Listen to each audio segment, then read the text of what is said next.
22 বার বিশ্বকাপ ফুটবলের মধ্যে মাত্র 2 বার দ্য গ্রেটেস্ট শো অন আর্থে খেলতে পেরেছে নিউজিল্যান্ড। অবশেষে ওশেনিয়া অঞ্চলের বাছাই পর্বের ফাইনালে নিউ ক্যালিডোনিয়াকে 3-0 গোলে হারিয়ে 2026 ফুটবল বিশ্বকাপের টিকিট কেটেছে নিউজিল্যান্ড।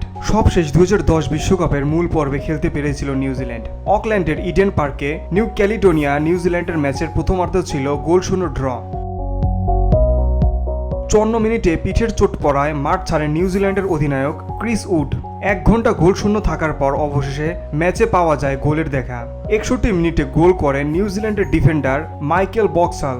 ফ্র্যাঙ্কিস ডি ভ্রাইজের অ্যাসিস্টে বক্সাল করেছেন গোল। 46 মিনিটে ম্যাথু গ্যারবেটের বদলি হিসেবে মাঠে নামেন ডি ভ্রাইজ।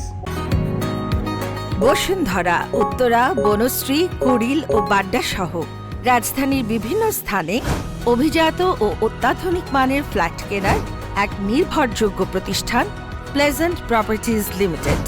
তাই আপনার স্বপ্নের আবাসনের জন্য আজই যোগাযোগ করুন। Pleasant properties limited, where destiny matches eventually.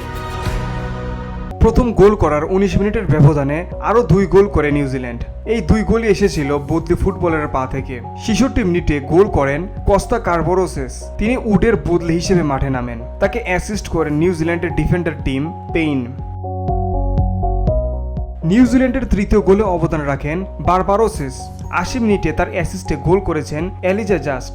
46 মিনিটে ক্যালাম ম্যাকওয়েটের বদলি হিসেবে জাস্ট নামেন। Beauty Bangla news desk.